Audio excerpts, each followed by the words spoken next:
Hey guys, as I posted with this video, my audio did not record for whatever reason. Well, it did record. It was just scrambled. That's all I heard.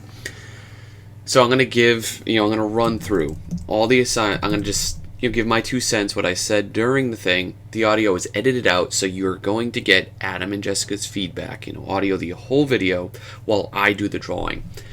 So there's still a lot of value in there, and I do implore you to watch this. But unfortunately, there'd just be like little breaks or cuts where they might be replying to something I said and vice versa. So it'll be a little awkward. But I think the information's still kind of in place. All right, so I'm just going to run through. I'm going to give my 2 cents on all of these. And yeah, let's see. And then I'll talk about the next challenge, and then we'll do the long form critiques with Adam and Jess. So 3D Berserk. I like this piece a lot, overall, and as you'll see when we go over it, there's a little bit of structural problems with the values, the scaling of the characters. We get in there and adjust some of the highlights and shadows and detail, and some of the food, bring in a little crop, but, all in all, this is a great piece, and it really hits the theme really nicely. So yeah, yours was chosen. Alyssa, yours was chosen as well. We had to do a lot of structural shifts with this. I was saying I tried to emphasize the bird, which Adam and Jess agreed on, make that the focal point. But it's a lot of gray on gray on gray, and on top of that, there's nothing for the eye to focus on. It really does lack a focal point, and so Adam and Jess will go over further solutions to that. But it's rendered well, has a lot of detail. It just needs that structure. Bavo. Yours wasn't chosen, it was just kind of ruled out. I don't think for any particular reason, but it didn't stand out. And I think in that regard, if you make it really small, like a thumbnail size, it's tremendously hard to kind of make out. Alyssa's kind of tiptoed around that a bit because it's still like we can really clearly define what's going on in there, even at small value. But like with this, it's a lot of like red on red on red, and because it's complex, it's a very complex scene. There's things on the ceiling, on the walls, on the floors, on top of each other.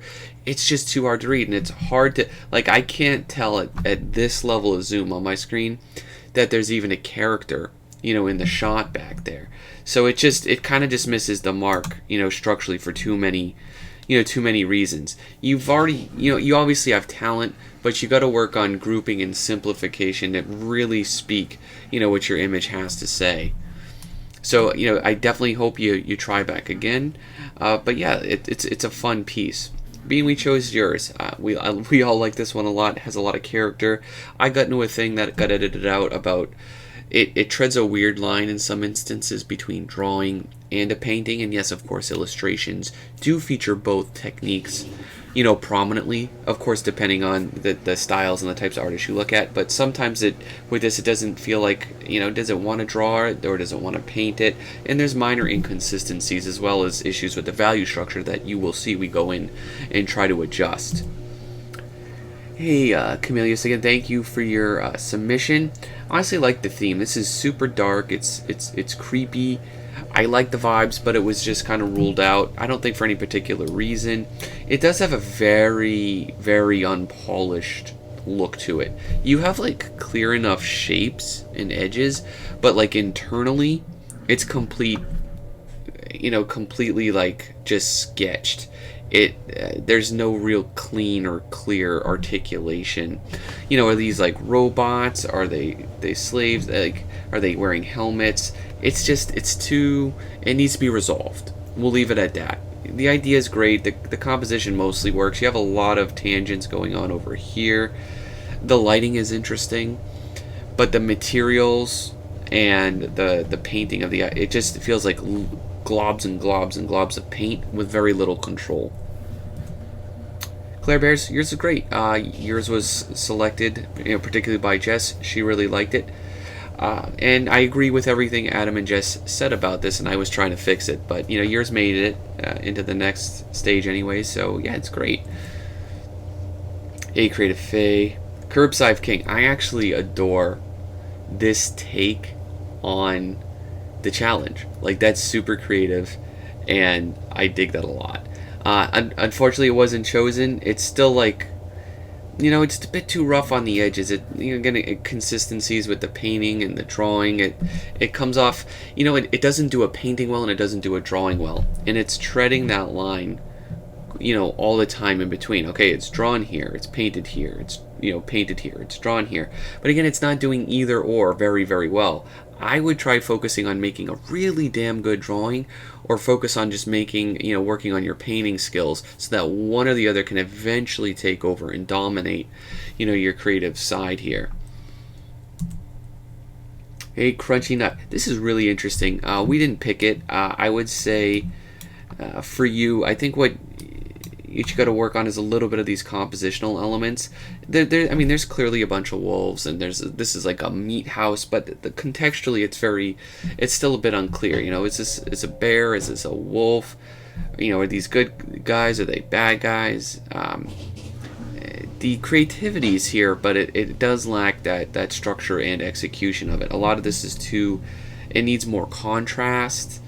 Overall, like, there's missing a lot of highlights on this. I don't know if this is sand or dirt, or if it's intestines. Like, it still feels a little too unresolved for what we were looking for. Cypher. Hey, welcome back, Cypher. Again, this is a really fun submission. We didn't pick it, not for a particular reason. It's really close. It has nice lighting. I just think it just lacked that little bit of that attention kind of grabbing components that some of us were perhaps looking for. It might be that the background just kind of is there, and he's silhouetted by the giant purple looking glass. It feels really out of place. This guy needs, like, I don't want to say it's generic, but he just kind of feels a little phoned in. He's just kind of there. He's got a bunch of horns. I like that the lady's feeding him. You have some really tight rendering, a great style. It just didn't, jump out at us, compared to some of the others. But again, I look forward to seeing, your submission again, of course, and keep up the great work. Same with yours, Potato. This is, actually really on theme as well. It's super creative. It just wasn't chosen. I think there's certainly a degree of challenge, when tackling, traditional media like this. It can be quite difficult to control and everything. But, it might be how it was photographed, but it has like that very washed out orangey look, that fades to the sides, so the sides are darker. It clearly looks like there was a flash on there. So, for all I know, in person, this could look way better than it actually does. But it's hard to say. The composition's pretty nice. I think getting the bottom of that leaf off the border, of the frame of the image would definitely help, and then getting the depth in terms of the values in here, would also work really well. But yeah, I like it a lot for what its theme and its narrative is. Humaka Kai. I can't get your name right. Didn't in the critique either. But this is great. They go over. We didn't notice till the very end. You'll see them comment. That's arms in there. I didn't notice that at all, and I pointed it out to the other two, and they were taken back by that as well. It's a good, deep image with loads of subtlety that, we don't see often in this challenge, and I think it's great. Sure, we loved your piece. This was definitely yours. We pick it. It's near the end. It's got great, tight rendering, awesome objects that fill the frame with intent, but it's also a bit busy, in places. Like, the background is largely distracting. I tried to move things over, shift some of the rocks, just try to simplify that structure to get this bear, on front and center on stage, and of course simplify some of the anatomy and shapes in here. But overall, we really did like it. I really liked it, and I think it's on point. Hey, Cora Volthia. This is really interesting. We didn't pick it. Again, it just didn't jump out to us.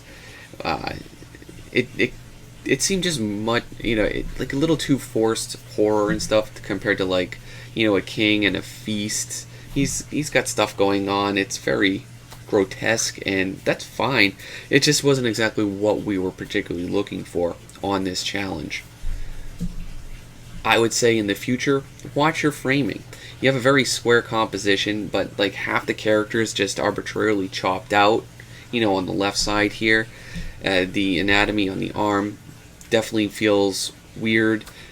So spend more time drawing and planning, and the rendering and the lighting will come, secondhand with all that.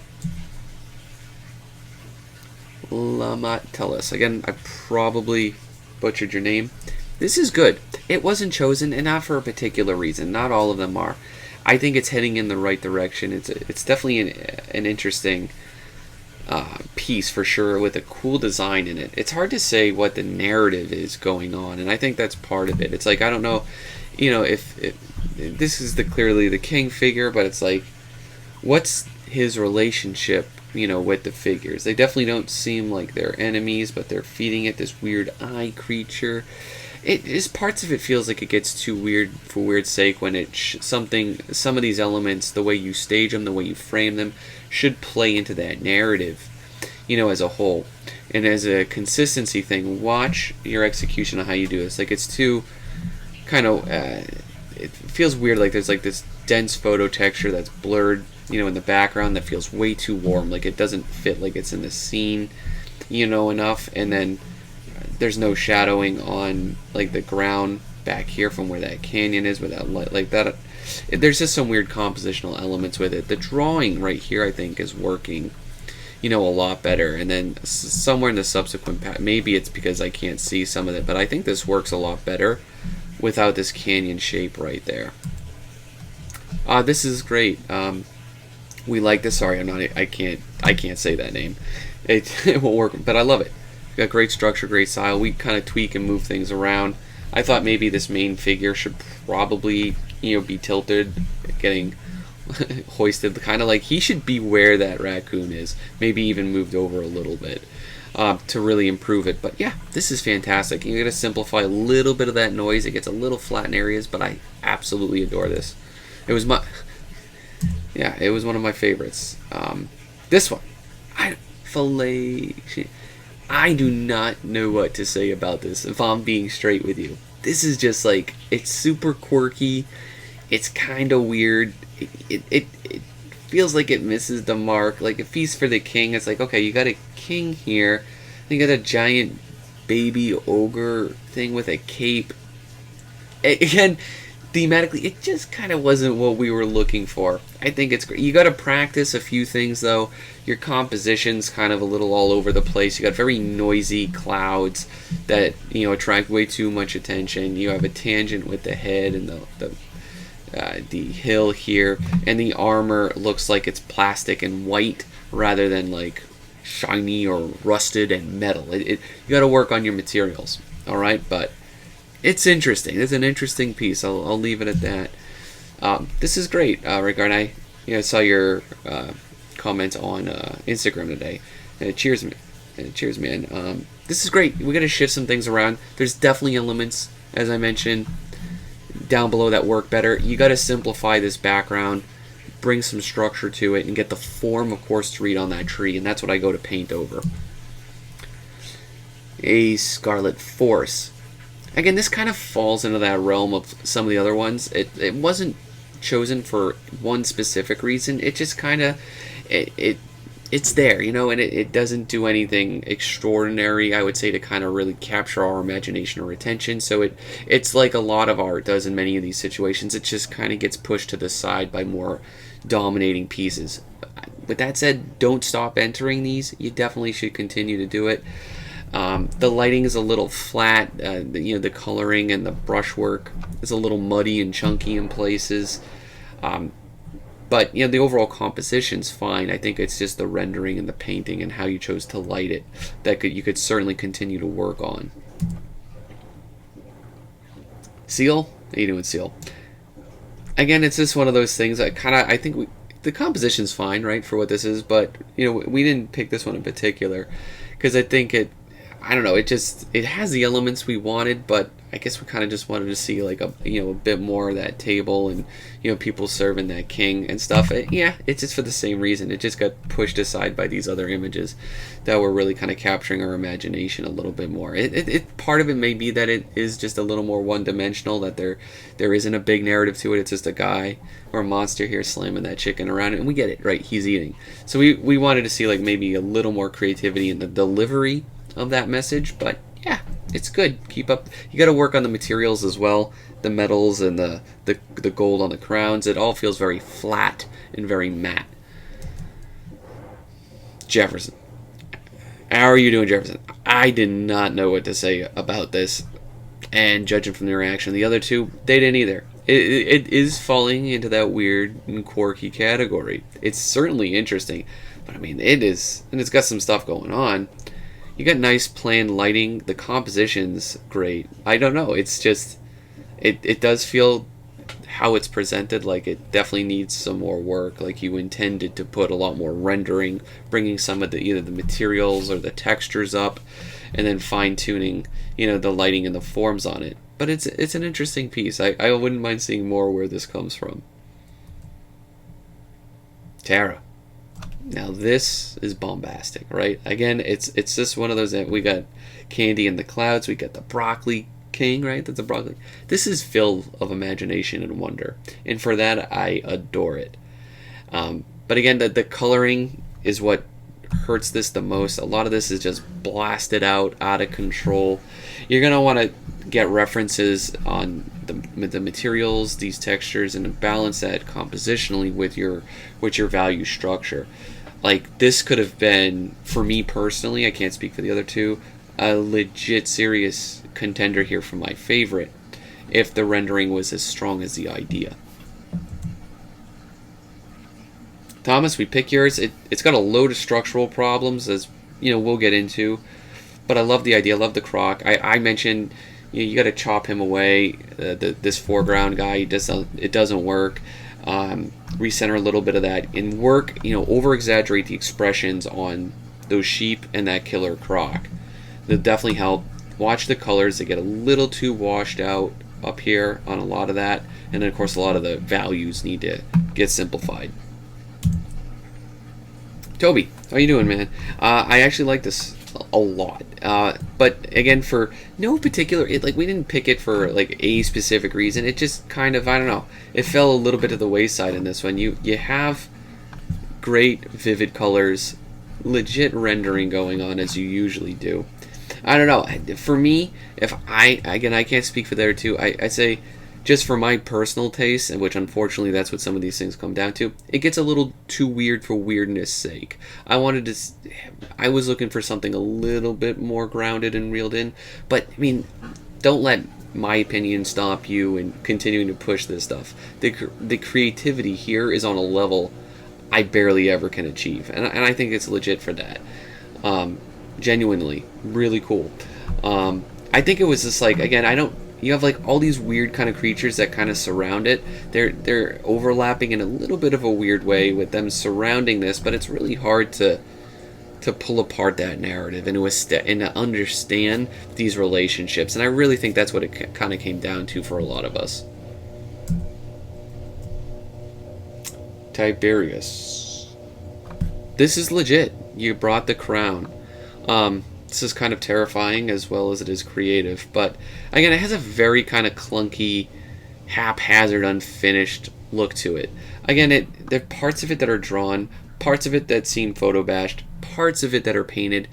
It's kind of like this weird amalgamation of techniques and assets that don't flow together in a very strong way.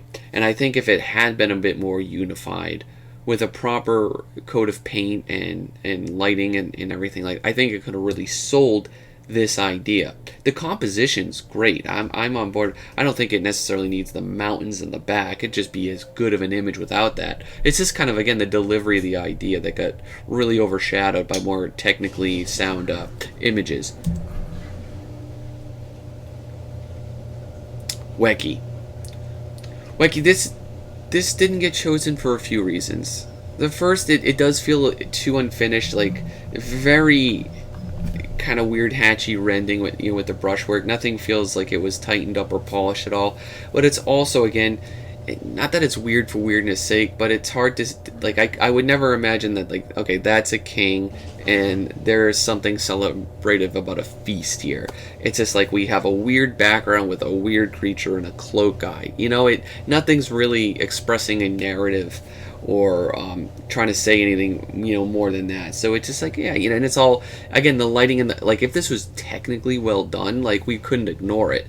But it does need a lot of technical work. The lighting, the materials, the edges, the shapes, and of course these forms. they all need a good amount of work. And if you're going to bring an image that's this inventive and this creative up a couple levels, it's going to take a lot of practice and a lot of observational training. And I definitely recommend to work on more grounded pieces, building up your skills, then jump into this more creative stuff. Yara, I loved yours. I said that throughout our entire time with this when we chose it. I was a big advocate of this piece. Absolutely adored it. And that's all I want to say. Yeah, the other two, they have some good compositional ideas, and we go through that, but this is fantastic.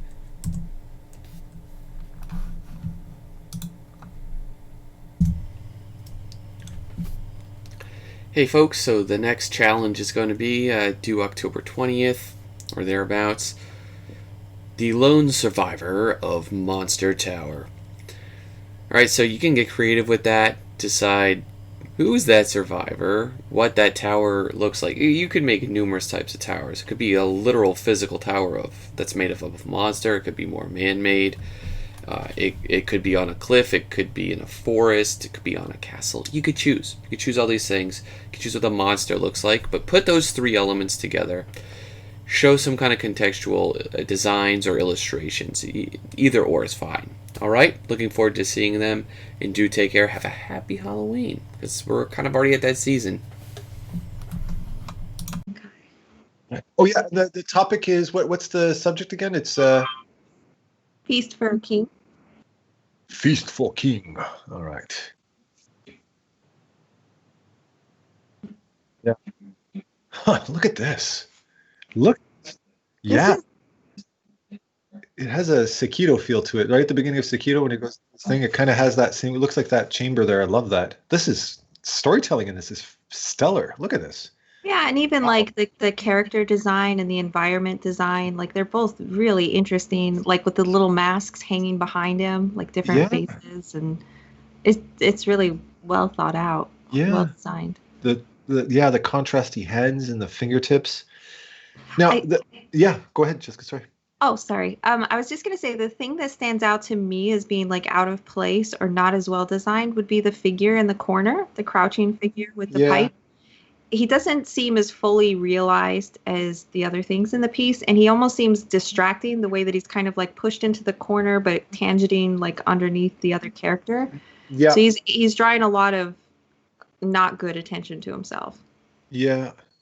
Also, the thing that I noticed, I was a bit confused about his face, and I realized what you could probably fix is to open up. You have that elbow that's inside his arm, and its color is blending in with the color of the face, which so I would lift the face so we can see it a little bit better, because you've got the head true down, and move that arm out instead of in so that it's silhouetted a bit better, because otherwise it blends into the color of the face and it kind of created this weird shape. Yeah, and then like this really long line, like diagonal of his hat and pipe, it actually feels more meaningful. Like I would make him smaller to fit into that space, but it feels more meaningful because it would push the eye towards the main character. Yeah. And it looks like he's playing for the king when you've got it up there, rather than just kind of being the guy, that annoying guy with the flute who just always hangs out with him all the time. Yeah, I was definitely confused, especially by the arm coming out from underneath the head, the farther away arm. That really confused me for a little bit at first. Yeah. And I think he was put down there as like a compositional tool to kind of fill in that empty bottom corner. But I feel like there's something else you could do that would be less intrusive and less distracting to the image. To add to that too, another thing I'd mention is the main character is the king, right? His jester character who's playing for him. The jester should feel something for the king. He should be letting the audience know what to think about the king. The point of having him there is as a supporting character. So supporting character generally, just kind of a layman's crash course in storytelling, is that supporting character should be looking at the main character, expressing what the supporting character wants you to think about the king. So if he's got a sympathetic look on his face, or if he's got a kind of a sinister kind of smile on his face, we need to see because I see a tragic king who's kind of sitting there with his sad face on like this, and he's almost like he's being forced to eat this disgusting meal. To have the jester sitting there playing with a little cynic, like kind of that sinister smile, can show the cruelty of the moment that the king is just a puppet. So just having him passively playing a flute isn't helping. It isn't strong enough as a supporting character. So you want the face. In fact, I would say the face of the jester should be more expressive and leading than the face of the king, because that's, you need to know how to feel. Yeah. Yeah. Very cool. And if you want to see the jester, try flipping the image. Can you flip the image horizontal, see what happens? Boop. Yeah. See, you see the jester first because we read from left to right. So it actually orient it like that, so we spot the jester first, and the jester leads us into the king. Yeah, this is a really cool piece. I think it has a lot of needs some tweaking, but it has a lot of potential. Yeah. Yeah. Yeah. I would like to see the masks. I would like to see the masks come forward just a little bit, because it's a really interesting storytelling element in there. Yeah. Can I mention too, just as a last final note, what a fan I am of your color choices? That peach and blue collar, and that is the most satisfying color combination. Wow. I'm really digging it. That's pretty. That's really pretty. 3D Berserk. We're running out of name ideas. What's Elon Musk's kid's name again? Do you remember? He's got like Epsilon or something like that. I can't Yeah, and a very kind of respectable, traditional approach towards historical pieces in a sense. One of the things that kind of confused me looking at this was the proportions of the humans in the background versus the foreground. If you want to show that the ogre is huge, I would have the woman in the white dress, who's a focal point, holding the meal, having that overlap the arm of his throne a little bit, so that we can see that she's in front of the throne, giving us a bit of a scale comparison, because otherwise it looks like the humans are disproportionate from the foreground to the background. The other one on the other side, the glowing one. Yeah.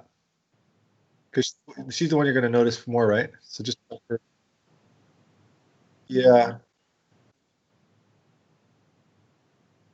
I think one of the things that's thrown me off about this piece is kind of the checkerboard quality of like contrast. There's a lot of areas that are high contrast that aren't important.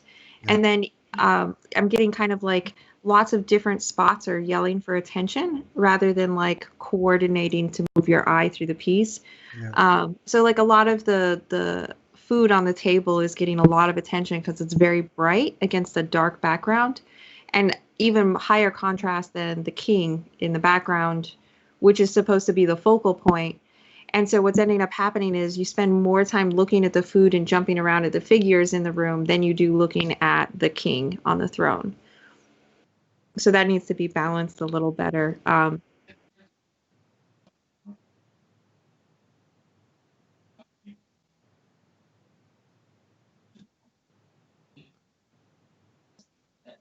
Yeah. Well, I think you could go either way, because wherever there's a high contrast is going to draw attention to itself.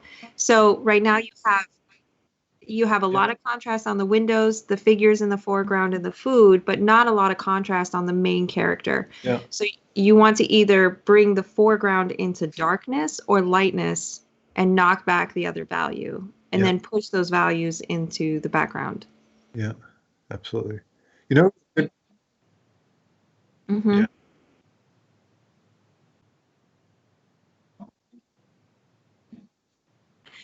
Yeah. Yeah, and you've got a lot of tools already designed in the image. You have like the candles and light from the window and the girls in the white dresses. You have a lot of things to pull like some bright light up around where the king is, and then to subdue it further out into the picture. So use those lighter elements to lead your eye up into the focal point. Yeah. We also noticed that when Tyler did the value adjustment too, it had the secondary benefit of creating a bit of a smoky atmosphere, was what you'd imagine. And like if there's fresh cooking outside, you kind of get the smoky dining hall. It adds a lot to the ambiance. It's nice. And another thing too is like if you look in the thumbnail, the little navigator on Tyler's screen, you can see that the picture is becoming more clear as he does this stuff too. That the values are becoming more properly grouped. Yeah. Yeah. There's part of me that wonders as well if like the picture wouldn't benefit from just taking some off the sides, like just zooming in just a little bit. Like it's already a very long piece. Yeah, because you only got one character over there on the left next to the barrels, and I would just frame it right in there with the barrels. There, mix, and that also throws the ogre onto the rule of thirds too. Yeah, that's actually much better. Yeah. Oh, the other thing, one little thing, if you look at the fish and the meat and all that kind of stuff, just to add a little bit of dimension, because they feel a little, particularly the fish, they look like roadkill a little bit. Give them a little bit of dimension. Use specular highlights to create a little bit of a roundness to the form, so they feel a bit plumpier and a little, because it's supposed to be food, so you want it to be nice, and food is something you want to have fun and render a lot. Look at concept art for Ratatouille for that film. And they had a whole section in the book in the making of food rendering and food illustrations and stuff. It's just like, it's so mouthwatering. Ooh, look at this. And there's a little different pace right here. Like, oh, this is after the meal, I guess, or maybe make it a. That is fantastically disgusting. Look at this. Wow. That's really powerful. Look at this. Yeah.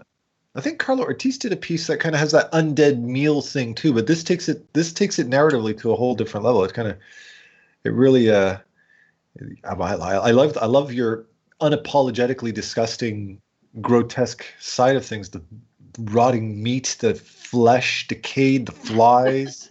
I think for this piece, I'm getting a little bit of the opposite problem from the last one. In that instead of everything going too hot and cold with light, like pops of light and dark, instead it's all kind of like this samey gray value. There's not a lot of true darks or true lights, and so it's not leading your eye through the image because of that. So everything kind of has a similar importance to everything else. And then the other thing that comes to mind as well is that it doesn't feel like there's a true focal point. All three of the figures seem equally important to each other. The king seems slightly more important because he's the king, as opposed he's in red instead of the goldish yellow color. But then he's cut off by the canvas, which tells you he's less important because of his placement. So they're all kind of on equal footing, and your eye doesn't know where to go. And my suggestion would actually be to make the bird on the table the focal point, because its placement and the fact that it's different than everything else already is set up for that. And you can use lighting and value to really bring that bird to life, and these poor dead saps around it are the background. Yeah, you nailed it. Oh, yeah? Yeah, because the bird is also a good directional element. It's also pointing towards the king. Mm-hmm. And I would just take that whole canvas and imagine there was a camera looking at it, and you just got to go and just pan it over to the left. And that'll fix it'll bring the king into frame and kill a little bit of that detail on the right side that we don't need, all that negative space. Yeah, that would help a lot. Yeah, look at that. Mm-hmm. Ah, plumpy bird, yummy. Yeah.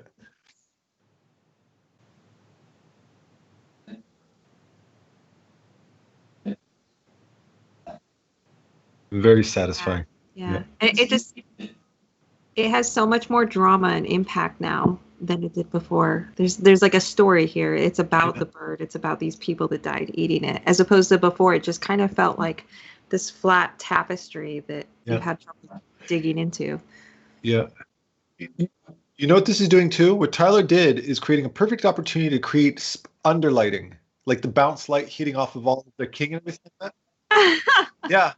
Which is think about it, it's the opposite of normal light. We're used to light being overhead because of the sun. That's why lamps are on the ceiling and not on the floor. So when you reverse that, it creates an unfamiliar and spooky look. So underlighting is the classical, a campfire type of spooky story lighting that it works. It's a formula that works.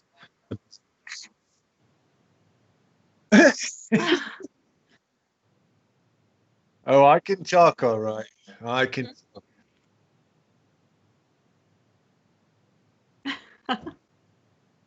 Yeah.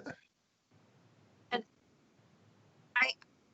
I think that what Tyler's done has done a lot to improve the piece so far, but also what Adam was saying about, just panning the camera slightly to the left. Yeah.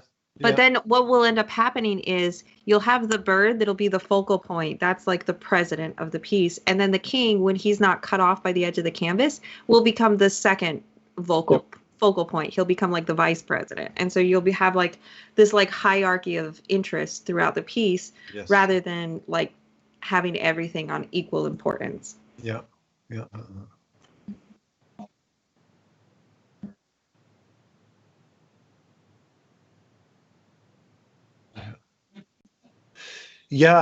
Yeah, very brave storytelling. The people don't push themselves that far very often, and you weren't afraid to be great. Like this is Del Toro level, like pushing things, and I love that. I respect that about your art. It's really nicely done.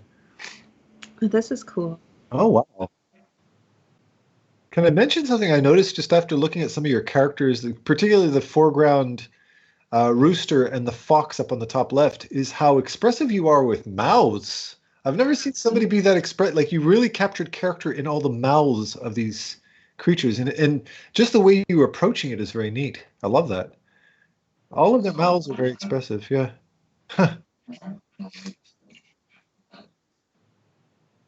Make that window glow. Yeah. Ooh, look at that. So satisfying.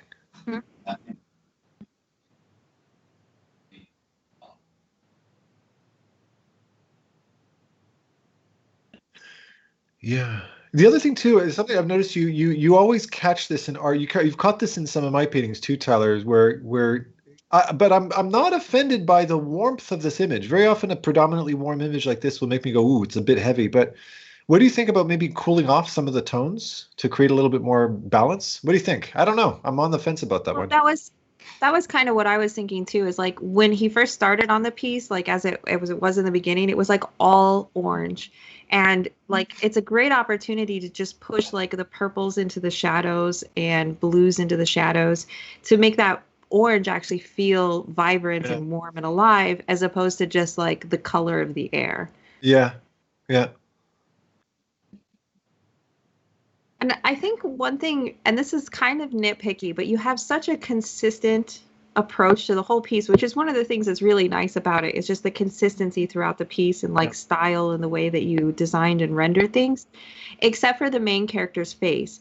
Everything else feels three-dimensional and painterly. Like, and I can see you have line work in there, but it's working with the paint. But then when we get to that figure's face, it becomes much more of like a drawn, cartoony face, which kind of throws me out of the rest of the piece. It's interesting, isn't it? Like I can see how the artist, what's the artist's name again? I can't remember the name of the artist. Definitely Bean. Okay. He reminds your art is a reflection of something that Chuck Jones said that I always love. He was asked, why do you always create animal characters? And he goes, because it's a lot easier to humanize animals than it is to humanize humans.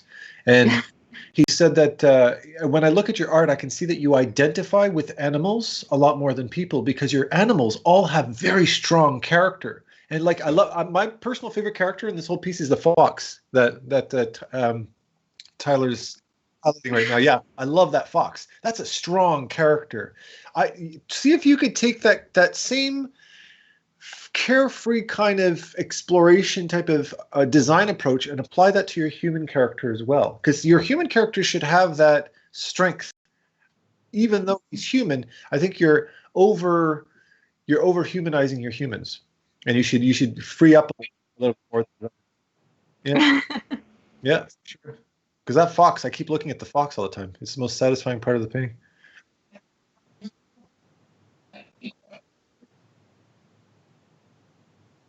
And I think that there are parts of the painting where they are more successful with that, like balancing the two, and then parts of the paintings that are less successful. So like the bird dinosaur creatures, I think those are more successful at balancing the line versus paint.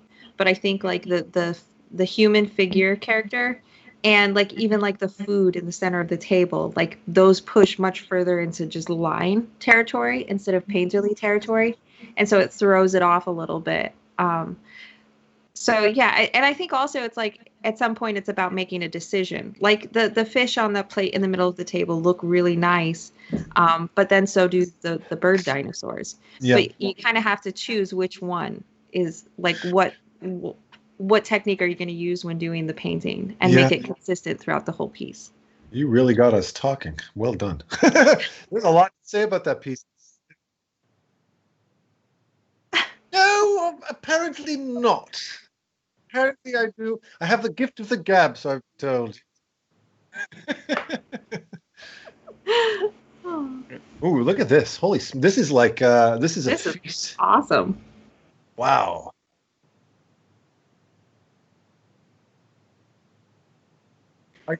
I keep seeing video game stuff. Like, I'm thinking about the shrine in Dark Souls 3, that bridge where you can go underneath, where the dark witch sits underneath it.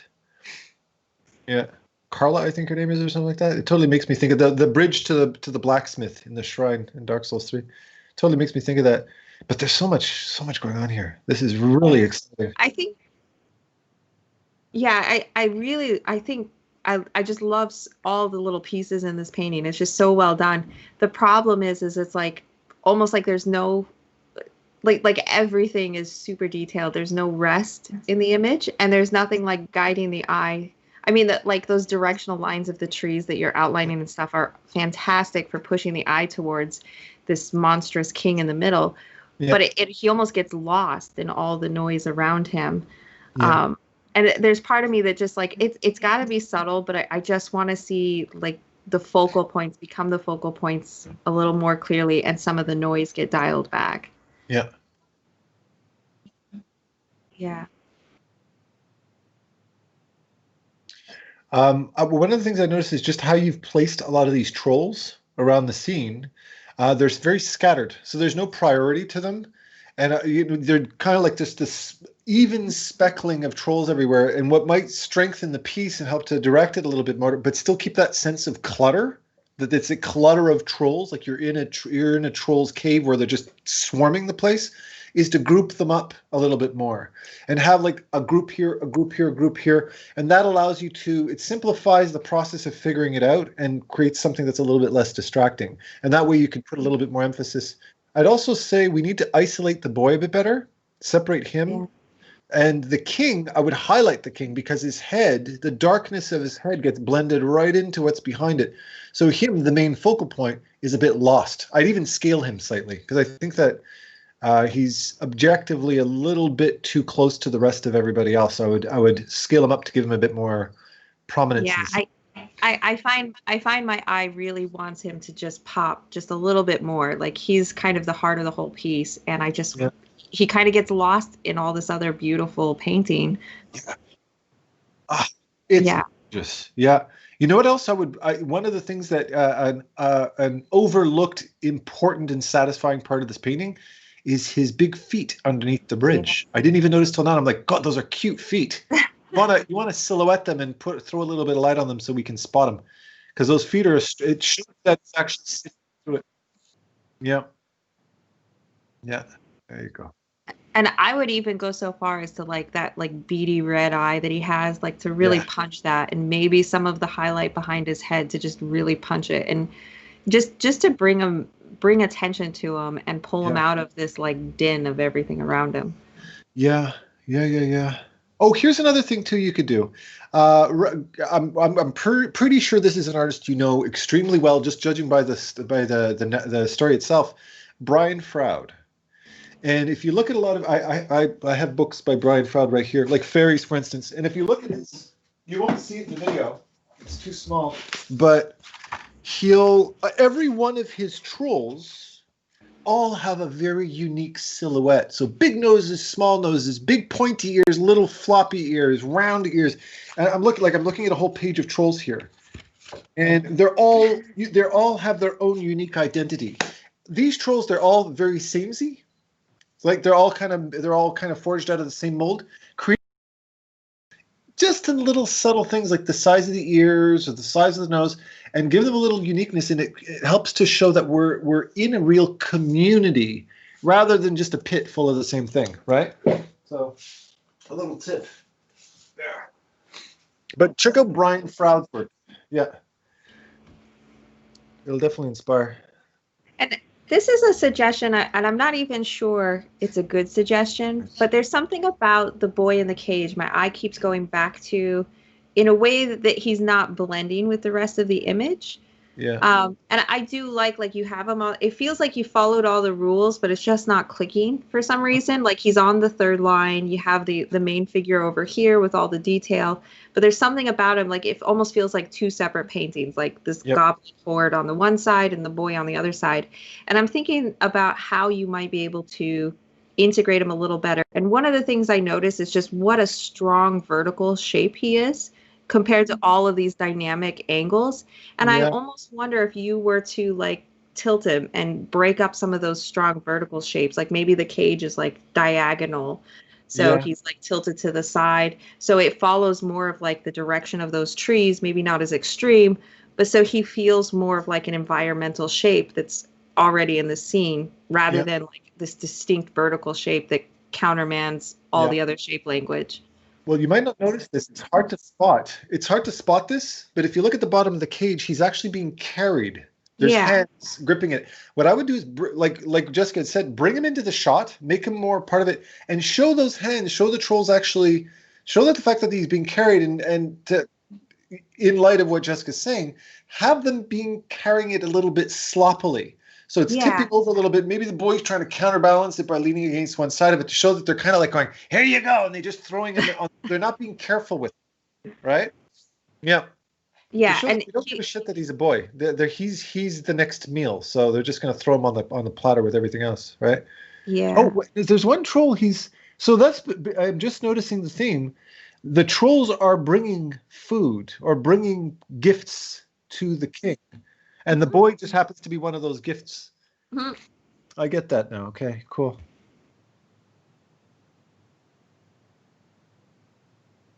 Yeah.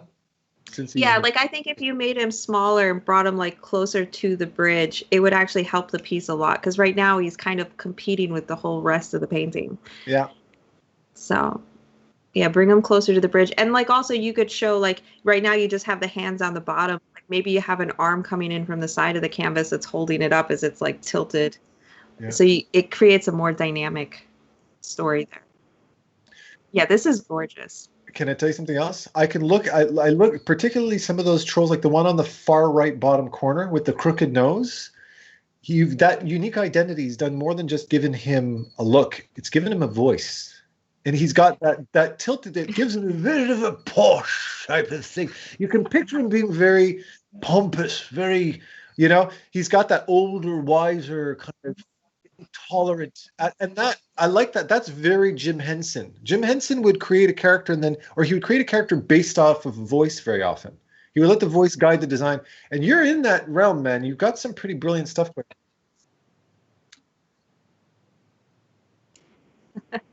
Yeah. Yeah. Yeah. Yeah. Yeah. Yeah. Voices are great for directors.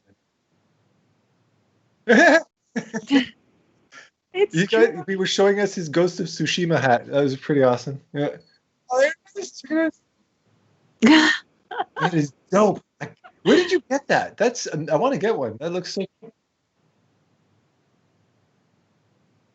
Oh, look at this shit.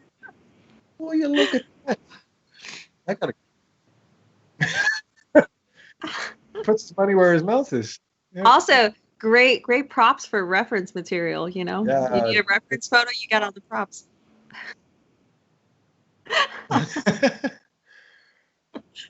Yeah. And it's like the Persian army meets sheep, you know? I love the bling. It's hilarious. I absolutely love that. Now I'm looking at that. I don't know if you feel the same way. Exactly the same thing when we were looking at the Undead Feast.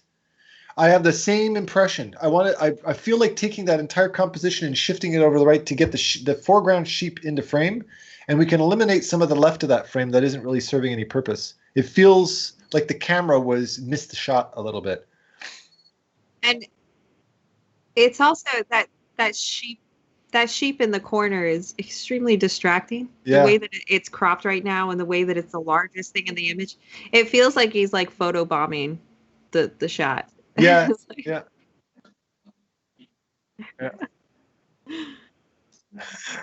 Well, zap. Yeah, I would just get rid of that sheep, in honesty. Like, it'll be a much better painting without it. Yeah.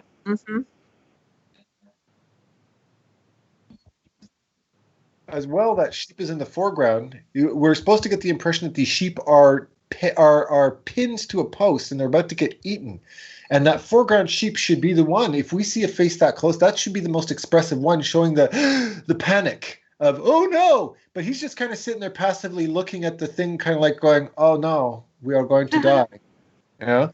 He's got a very neutral face. We make him expressive because he's kind of driving the story. Ooh, look at that. Yeah.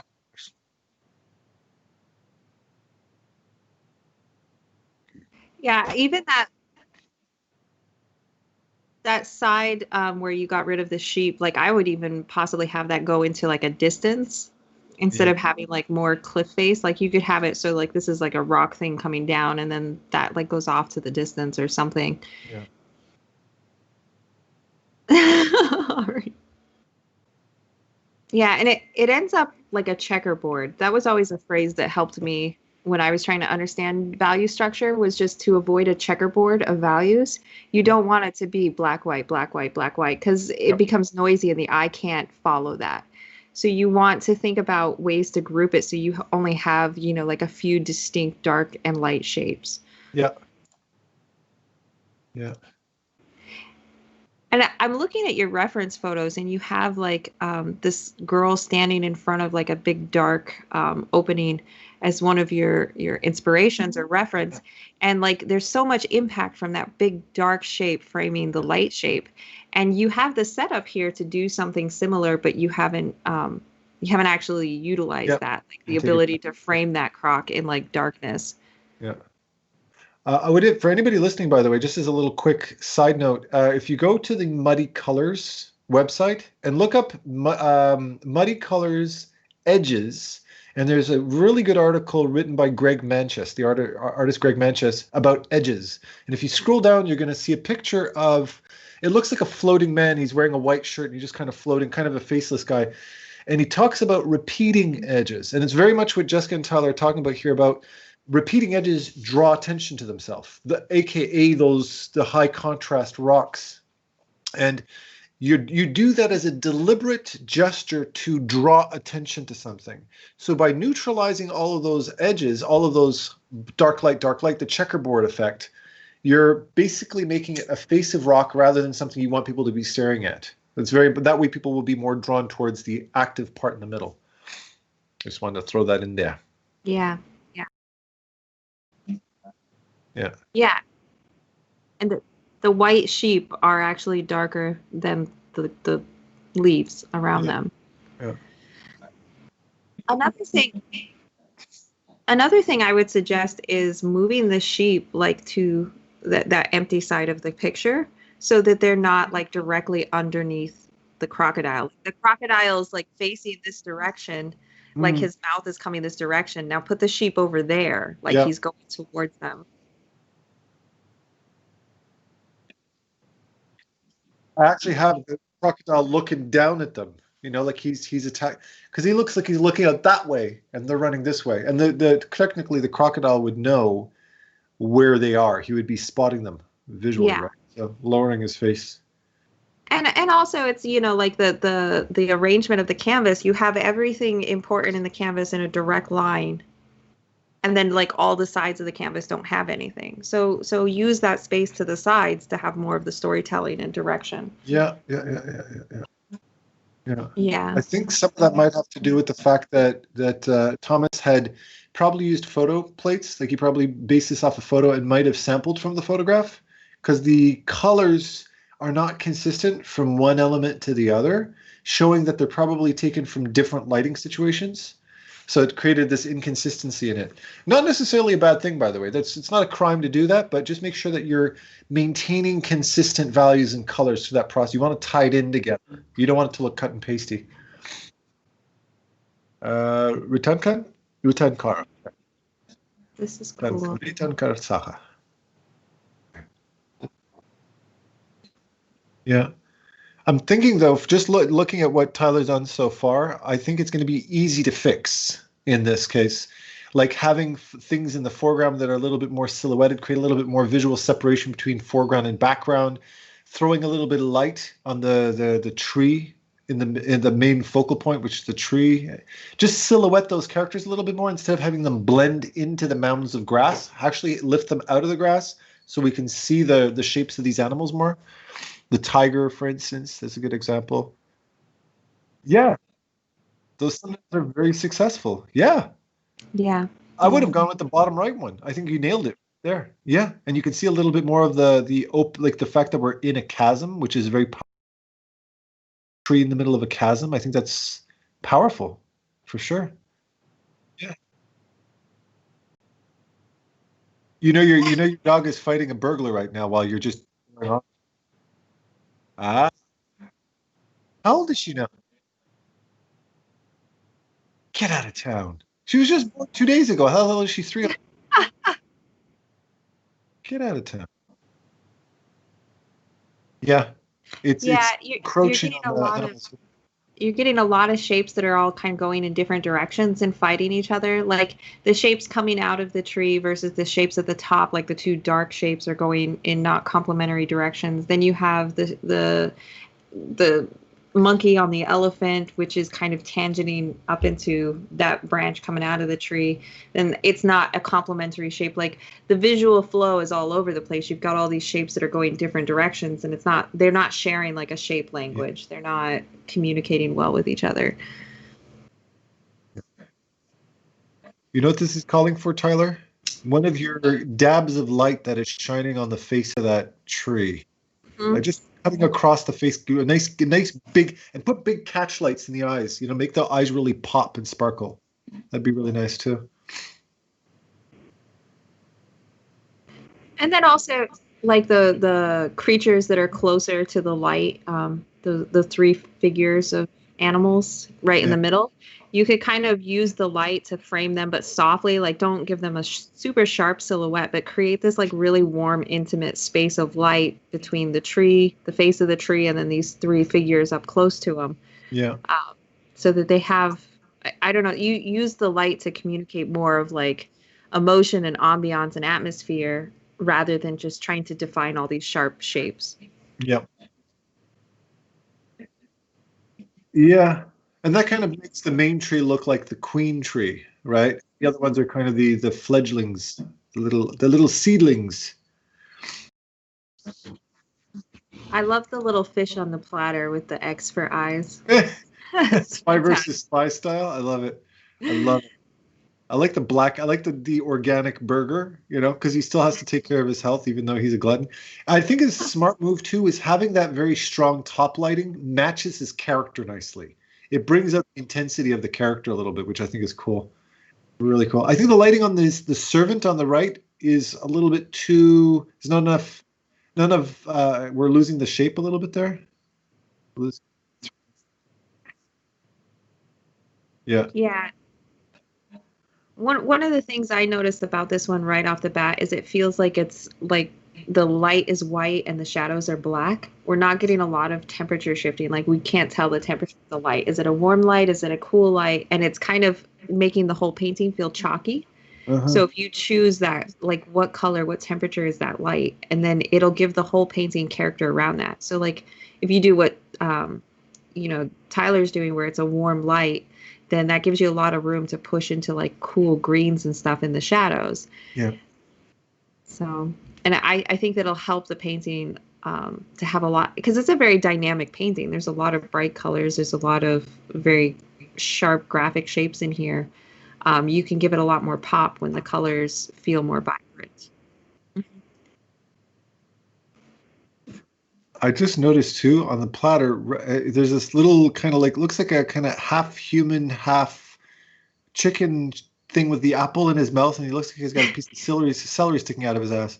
I don't know if you spotted that. One of the things I mentioned, yeah, he's the butt plug. He's got the butt plug, huh? But in the background, one of the things I thought was really cool that we don't see well enough are all those little minions in the background observing. Makes me think of the game The Beholder, a PC game that I really loved. Kind of has that same kind of look to it, but I would probably silhouette them a little bit more, but maybe adding a little bit of atmospheric fog behind those guys so we can see their ears and catch the fact that there's a bunch of minions observing. I think that might help a little bit. And I would actually, I guess we're doing a lot of this today, but like I would actually pan the camera a little bit to right and like, I'm sorry.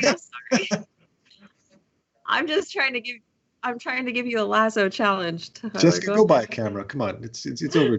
You know, you're going to become a world famous cinematographer. But like, well, no, it's just I think like if he just like cut like where that soup bowl is, maybe cut that in half ish, and then just give us a little more room on the other side with the servant that's getting cropped off the canvas. And then it'll help pull that other figure just a little bit out of the center, and that like space between the fish and the main character will be in the center instead. And I think it'll just feel a little more balanced. Yeah. It actually wouldn't be a big change. It's just shifting it over. Yeah. Yeah. It makes sense too, because what you're doing, you think about it just compositionally, because the king is looking towards the right, you want to have him leaning towards the left side of the composition just to Also, if you try thinking about, a little tip is, generally speaking, any image that moves, if there's a movement, if it's moving from left to right, because that's how we generally read images, it creates a sense of progression, going towards a goal, like starting the meal. Whereas if you go from left to right, or from right to left, it's regression. So it would be him removing the plate after the meal. Just from a narrative perspective, think of that too. Just flipping the image here could actually make it feel like the beginning of a meal. Just by doing a little flippy. Literally flip the image so that the waiter's coming in from the left to right. He's introducing the meal, see? There you go. But I think also when you flip it, it shows that imbalance even more, where the side with the minions feels empty and ignored compared to the rest of the image, partly because the main character is looking towards the servant guy and everything else is kind of dead behind him. Yeah.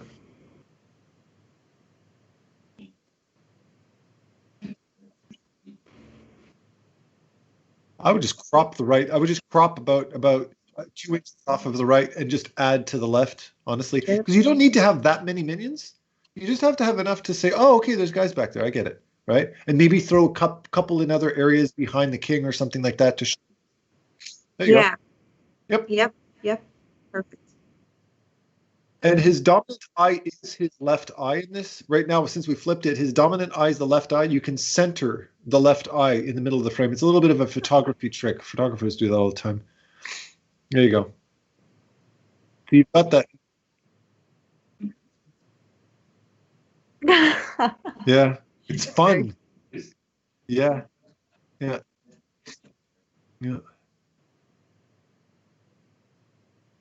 Yeah, and now it feels like the whole canvas feels just way more active. Mm-hmm. And here, this is a good example of how caricature and the facial expressions are very evocative in the sense that you can imagine a voice, like "One more grab," you know. Picture him like bringing him in and the kind of crooked nosed guys going, "Your food, sir." A little weaselly guy, right? You get a little weasel with a big glutton. And that contrast is fun to look at. That plays a lot into it. Ooh, look at this. Wow. The colors. Holy smokes. This is so cool. Yeah. I love the shape language, like the face, like the different faces of the birds and the silhouettes of the birds are just really well designed. And the colors are beautiful. It's making me think of something. That bird, the little bird on the mushroom who's looking up at the gem, there's something really reminds me of something. Damn. Cute as hell, though. It's really cute. Yeah, values-wise, I feel that there was definitely some contrast missing in the image to kind of define the shapes a little bit more.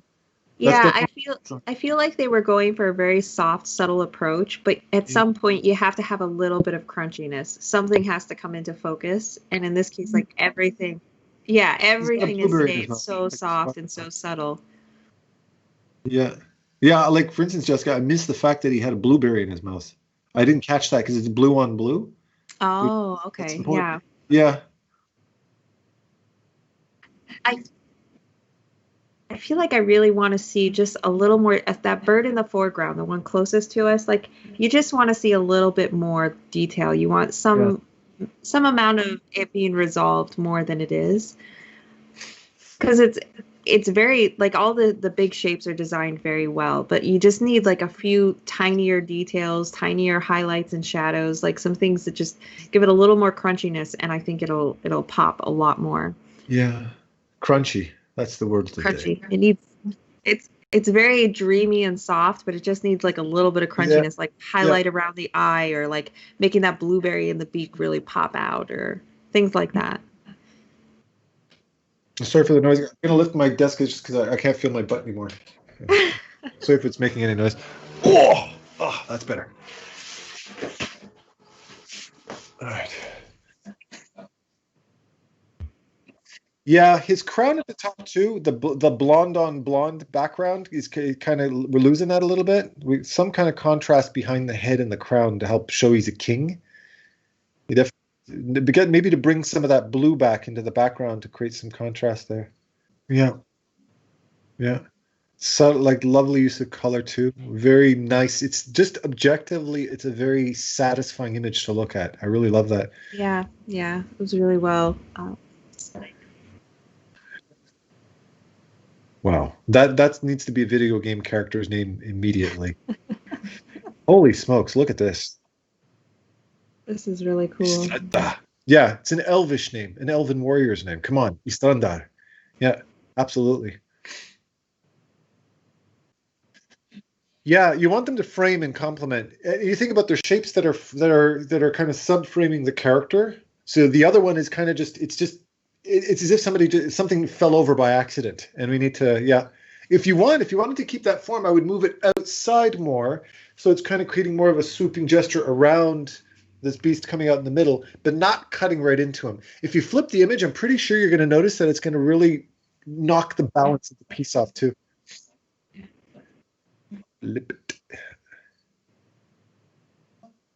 Yeah, looks like he's got a big stalagmite sticking out of his arse. There you Well, go. I think too is because they're crisscrossing. You're getting these crisscrossing shapes, which are interesting because the diagonal lines keep switching directions, and so Yeah. it's drawing a lot more attention to itself than if they were going similar directions. Yeah. The first thing that jumped at me that I wanted to, it's been eating away at me, is that negative space underneath the bear's arm. It's anatomically wrong because especially when you look like a big hefty animal, when they stand up, they got a bit of a saggy belly from eating and stuff. So yeah, I would fill in that gap. Yeah, I would just fill it in right there because it's in a weird place and it makes it look like he doesn't have a rib cage. So and also it looks like he's missing arms there. Looks like he's not grounded well. Yeah. Now that we fixed that, I kind of noticed that we needed more space for the arms. Well, you could extend them all the way behind the bowl of fruit, those foreground arms, and it makes sense. It would push them maybe a little bit more into the foreground, but it's fine. I don't think that'll be a problem. Jessica? I think one of the things we need to move the image over to the left. We do. No. I feel it. Yeah. But like actually one of the things that I first thought when I looked at this piece is that the way that it's framed, like the way the environment is framing the picture, framing the characters, is it feels very staged. It feels like you're like looking into like this little diorama that's been set up. It doesn't feel like a real space.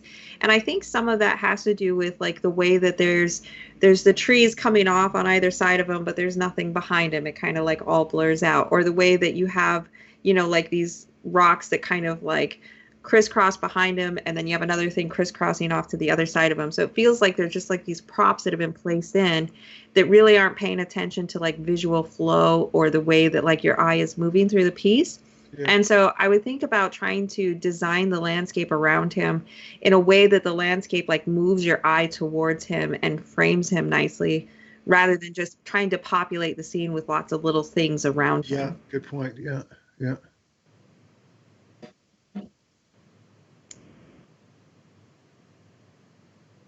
Like all of the pieces individually were very nicely rendered. Like the trees, the ones that you have, like they have cool shapes. They're nicely rendered. The cemetery stones are very interesting. They're painted well.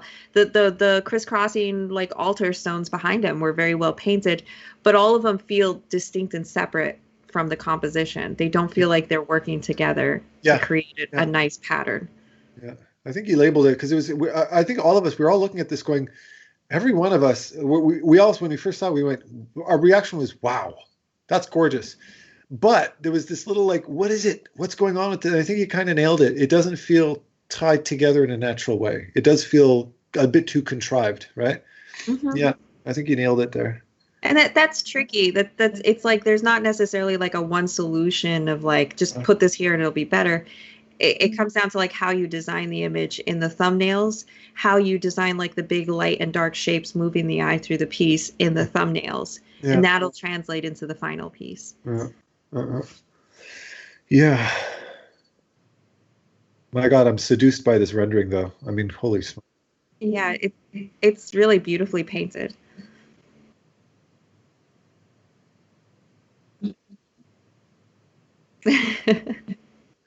There's a lot of curiosities too, because, like, for instance, the deer that has the ribbon across the face, it's it's evocative. It makes me ask why. It's not a Yeah. distraction. It makes me think, oh, that definitely, that it shows the preparation behind the feast.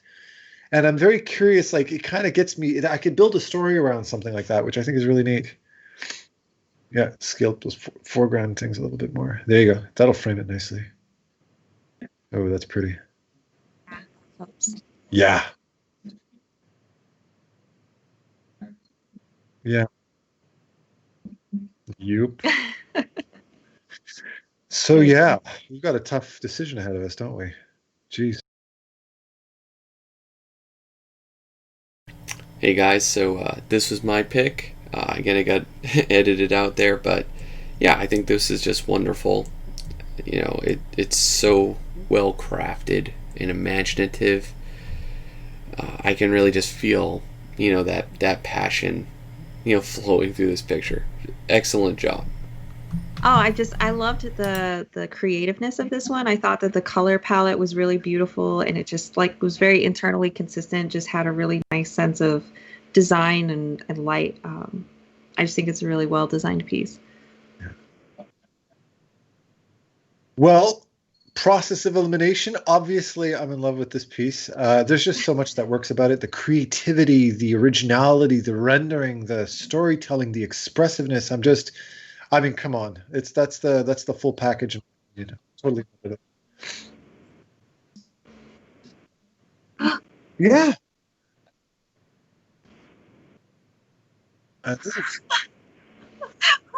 Yeah. You know what? I'll tell you. You just labeled something that drew me into it as well. The story gets me thinking. It's making me thinking why. And one of the reasons I love Dark Souls stuff is because Miyazaki doesn't over-explain things. He puts things in there to make you think and make you talk. It starts conversations, but he'll never tell you what the answer is. Oh, and my neighbor's dog is running down the street again. He keeps escaping from his backyard. But yeah, I'm gonna have to go get him after. Yeah, that they were all great. Load of It's like fun.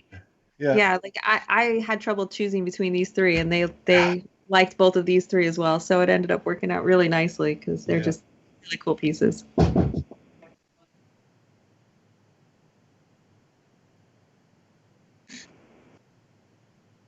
Take care.